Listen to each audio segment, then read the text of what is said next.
Now that the glue is dry, we can remove the clamps.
Okay, now we're going to take the neck and we're going to cut off this piece here.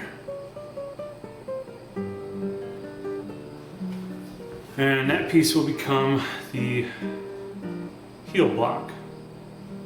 So, put that aside.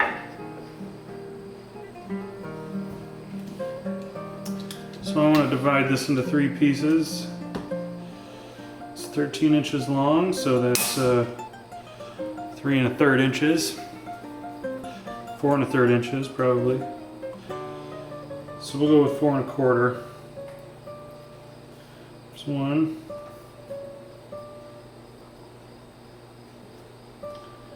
There's 2, and that should be 1, 2, 3, 4, and about 1/4.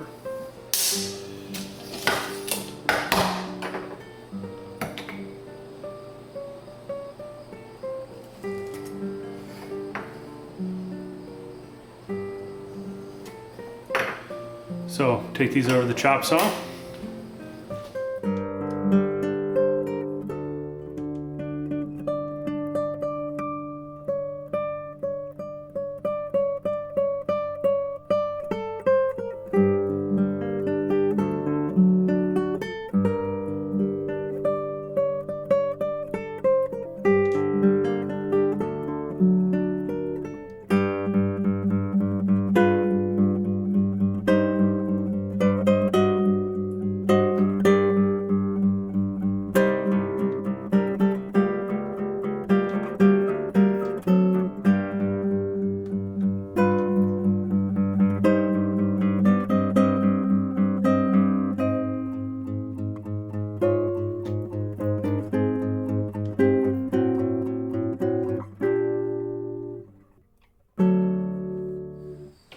So we have the heel block in the clamps gluing up, and while the glue is drying on that, before we put it on the neck, we're going to glue up the lamination for the headpiece, which is this part here. Now the kit came with just these 2 pieces here. This piece of East Indian rosewood, and this is, I don't know, some kind of maple. Now, although my wife loves rosewood, I think this is one of the most boring pieces of wood I've ever seen. There's really no figure to it. There's really nothing exciting, and it's going to go on the head of the guitar. I would much prefer to see something that's a little bit more pleasing in the eye, a little bit more something fun to look at. So I just happen to have this piece of curly maple sitting around, and this has a really neat figure to it. It's got some really cool depth to it. So I'm going to sandwich this on top of that piece of Hunter, or the East Indian rosewood rather. So that way we'll get this light, dark, light lamination. I think this will contrast really well with the ebony fingerboard. And yeah, so that's what we're going to do. Because we're working with veneer, I've always had trouble with it. When you get glue on it, it tends to get warpy really fast. So I'm actually going to glue these 3 pieces up in the veneer press before I put them on the headpiece, and hopefully that'll give a little bit more rigidity to it, and when I go to clamp it on the headpiece, it's not warping and moving around so much on me. So while this dries, we're going to grab the vacuum bag and throw these in the vacuum press. Got my 2 calls here, my vacuum bag's back here.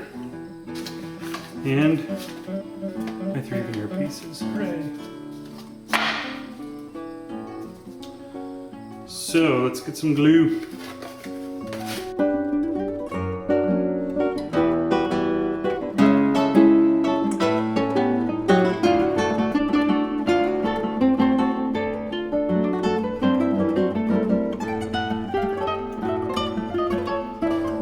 I don't know if you can see that figure on there. It's pretty kick-ass. It's gonna look beautiful, like my wife.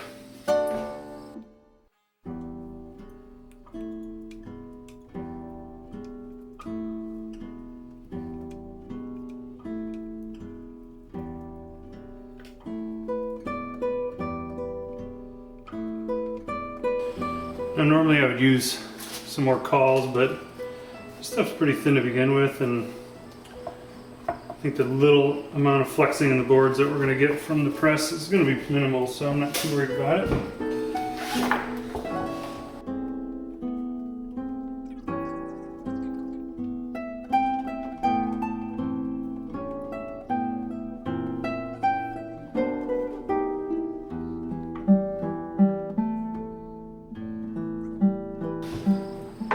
Hook up our rear pump.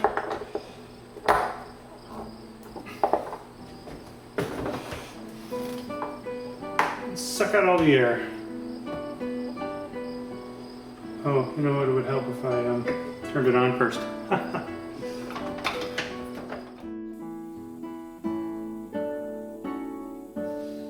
It's been about an hour, so we'll shut this off.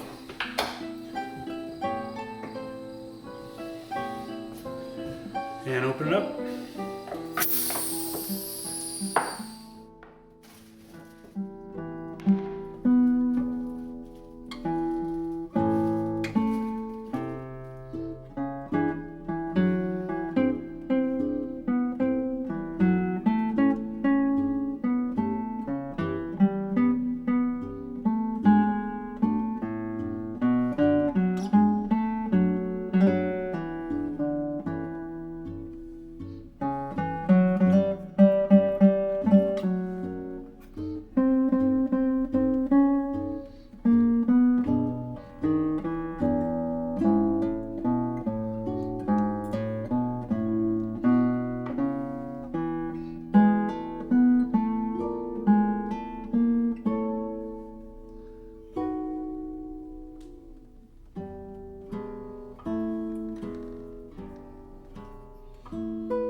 Okay, so everything is clamped and gluing up and should be pretty much dry and ready to go. In the meantime, I modeled up a little template for the headpiece.